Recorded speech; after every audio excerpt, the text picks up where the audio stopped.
Hey, what's going on? Yeah, I'm here for the league we're in, the Sunday Football Hangout League. I just did a whole video and it stopped after like 9 minutes. So I'm going to try to break this in half because this always happens to me. Yeah, so I know I mentioned that I was going to make this video. It took me a little bit of time. I wanted to make sure that I had a real good analysis and not just, a halfway done one. So that's what took me some time. I'm also taking a statistics class, so I actually use that to capture some of the data. But just some background on the league. It's called the Sunday Football Hangout League. I don't like calling it a fantasy football league. I feel like it's a league that's like meant for like making friends, cultivating friendships, and you're not like watching 16 games with all these laptops open and checking 5 different scores. Like when March Madness comes out and you have no idea what's going on with all your different things you did, all the different brackets you filled out. So basically, it's meant for like long-term team building. A full squad of people on it. Punter and fullback. We had to ditch the fullback. I think it could have worked, but the way we have it now is still good, and it's kind of accomplishing the same thing. Basically, it's 12 different people, and they build a team with 1 quarterback, 1 running back, 3 wide receivers, 2 tight ends, and then a choice that ESPN calls OPIG. I don't know, why it says that, but that's what we have. Flex is used if you have too many players on buys or injuries or something, but not really used too much. So the records determine the playoffs, and then there's a 5-point advantage for a higher ranked regular season team, just to try to make the regular season worth something a little more. Baseball started doing that with the wild card playing game. They have the football has to bye, so it's something good. I know in hockey and basketball there's not really that much of an advantage, for the regular season. I try to get total points too to make the seeding or something, but it's just ESPN doesn't really let you do too much, which I imagine they all kind of have their own little system. But basically, how I made the roster, and I'm going to stop after the first tier. So because this is it's kind of annoying to do a whole video and then have to freeze at the end. So how I calculated every roster is every player was graded from a scale of 1 to 10, and with 10 being the highest, obviously, and then I just clicked on all the names and numbers, and then I just got the average. So I used some of the data from that class I'll give it to. So it was pretty cool. So that's basically how we did it, and I'm going to go here to the first tier. Basically, there's 5 teams. They're all very, very close. They go from 7.9 to like 7.76 out of 10. Like they're literally like really, really close. So I'm going to do them. The top tier, these are the top 5 teams that will highest chance of winning the championship, or whatever you want to call it. Basically, we have Will at number 1, 7.9.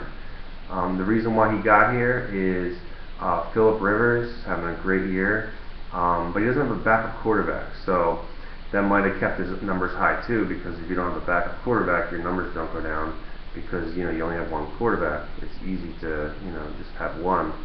Although Rivers is looking like a top 5 quarterback this year.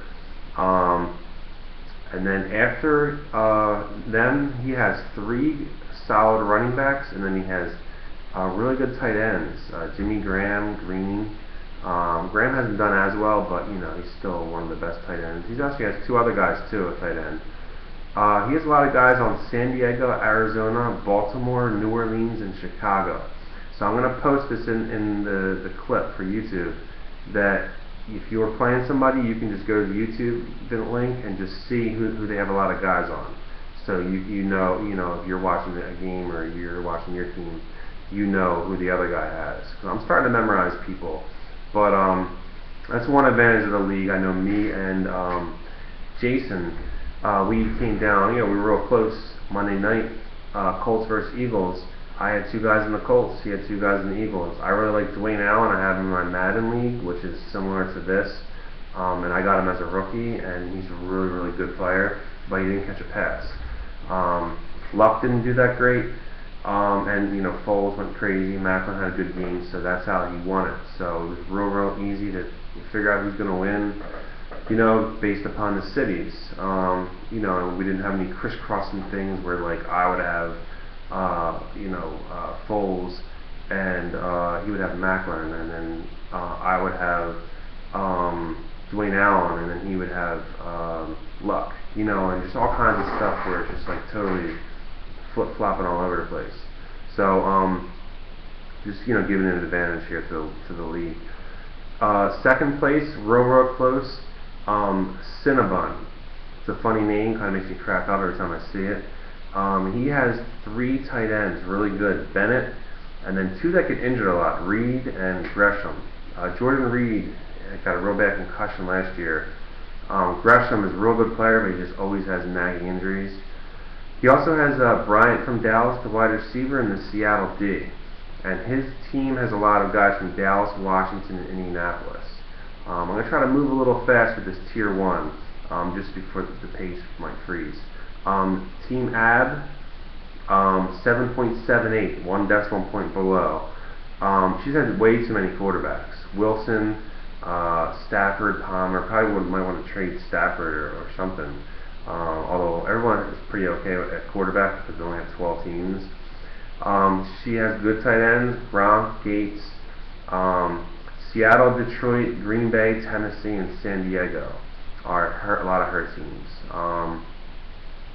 So let's go to 4. This is Dan, 7.76.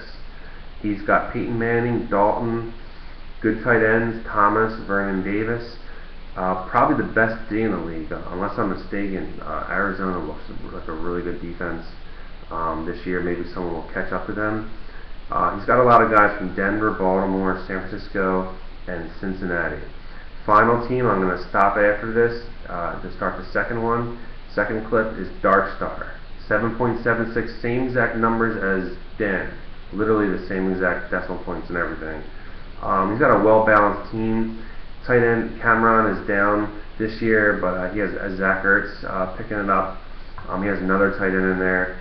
Donnie Jones is real good. I mean, I have a good punter too, but Donnie Jones is, I think he's really underrated. Real good, kicks tons of them inside the 20-yard line. He actually goes 5 wide receivers deep if you count George Matthews. That's his 5th wide receiver. So I'm going to go with the Tier 2 coming up. So that was Tier 1. Those are the top teams that are going to probably win the championship this year.